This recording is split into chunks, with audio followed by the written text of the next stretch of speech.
Hello my dear student, welcome to my YouTube channel MS Classes with Sarji. So তোমালোকক মই অসম জাতীয় বিদ্যালয়ৰ অন্তৰ্গত তৃতীয় শ্ৰেণীৰ পাঠ্যপুথি নতুন বিজ্ঞান পঢ়ুৱাই আছিলোঁ। তো আজি আমি পঢ়িম ইয়াৰে 4 নম্বৰ চেপ্টাৰটো কাৰ্য আৰু বলৰ প্ৰশ্ন উত্তৰসমূহ। ঠিক আছে, লাষ্ট ভিডিঅ'ত মই তোমালোকক ইয়াৰে আমি চেপ্টাৰটো আলোচনা কৰিছিলোঁ। তো আজি আমি ইয়াৰে কুৱেশ্যন এনচাৰখিনি কৰিম। ঠিক আছে, প্ৰথম প্ৰশ্নটো হৈছে কাৰ্য কেতিয়া কৰা হয়? উত্তৰ হ'ব বস্তু লৰচৰ কৰিলে কাৰ্য কৰা হয়। দ্বিতীয় প্ৰশ্নটো হৈছে বল কাক বোলে? উত্তৰ হ'ব যে কোনো এটা বস্তু টনা, ঠেলা, ডঙা, ঠেকেচা আদিবোৰকে বল বোলে। তাৰপিছত তৃতীয় প্ৰশ্নটো হৈছে চুম্বক কি?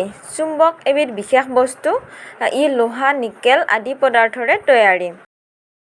4 নম্বৰ প্ৰশ্নটো হৈছে শাৰীৰিক বল কাক বোলে?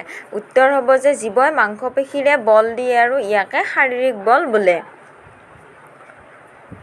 5 নম্বৰ প্ৰশ্নটো হৈছে যে চুম্বকৰ দুটা বিশেষ গুণ লিখা। চুম্বক আমি সকলোৱে চিনি পাওঁ, চুম্বকে লো আকৰ্ষণ কৰে, হয়নে? লোৰে তৈয়াৰী সকলো বস্তু চুম্বকে আকৰ্ষণ কৰে, সেইটো হৈছে চুম্বকৰ এটা বিশেষ গুণ। আৰু আনটো গুণ হৈছে চুম্বক এডাল ওলোমাই ৰাখিলে ইয়াৰ এটা মূৰ সদায় পৃথিৱীৰ উত্তৰ ফালে আৰু আনটো মূৰ সদায় পৃথিৱীৰ দক্ষিণ ফালে মুখ কৰি থাকে।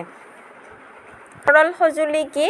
4বিধ উদাহৰণ দিয়া। সৰল সঁজুলি কোনবোৰ? যে যিবোৰ সঁজুলি ব্যৱহাৰ কৰোঁতে বৈদ্যুতিক শক্তিৰ প্ৰয়োজন নহয় সেইবোৰ সঁজুলি হৈছে সৰল সঁজুলি, যেনে দা, কটাৰী, বিচনী, কেঁচি, এইবোৰ হৈছে সৰল সঁজুলি।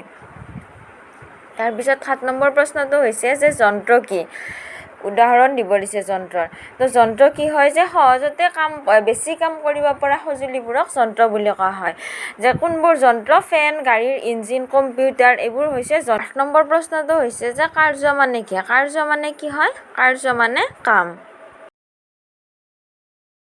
তাৰপিছত 9 নম্বৰ প্ৰশ্নটো হৈছে বলৰ কেতিয়া প্ৰয়োজন হয়? দুটা উদাহৰণ দিয়া। আমাৰ কি কৰিবলৈ বলৰ প্ৰয়োজন হয়? কাম কৰিবলৈ, হয়নে? কাম কৰিবলৈ বলৰ প্ৰয়োজন হয়। উদাহৰণস্বৰূপে কি হয়? বস্তু এটা দাঙিবলৈ বলৰ প্ৰয়োজন হয়, চাইকেল চলাবলৈ বলৰ প্ৰয়োজন হয়। এনেধৰণৰ কাম কৰিবলৈ, সকলো কামে কৰিবলৈ আমাক কি হয়? বলৰ প্ৰয়োজন হয়। তাৰপিছত 10 নম্বৰ প্ৰশ্নটো হৈছে জীৱই কিহৰ সহায়ত কাৰ্য কৰে? জীৱই কি হয়? বলৰ সহায়ত কাৰ্য কৰে। বল দিলেহে বস্তুৰ ওপৰত বল প্ৰয়োগ কৰিলেহে সেই বস্তুটো লৰচৰ কৰিব, ফলত সেইটো কাৰ্য কৰা হ'ব, হয়নে? তাৰপিছত 11 নম্বৰ প্ৰশ্নটো হৈছে সঁজুলি কিয় ব্যৱহাৰ কৰা হৈছে? কি হয়? কাম কৰোঁতে আমাৰ কম বল প্ৰয়োগ কৰি যাতে আমি কাম কৰিব পাৰোঁ তাৰ বাবে আমি সঁজুলি ব্যৱহাৰ কৰোঁ, হয়নে? তাৰপিছত আহিল 12 নম্বৰ প্ৰশ্ন মাধ্যাকৰ্ষণ বল কি? উত্তৰ হ'ব যে পৃথিৱীয়ে সকলো বস্তু নিজৰ ফালে আকৰ্ষণ কৰে আৰু ইয়াকে মাধ্যাকৰ্ষণ বল বোলে।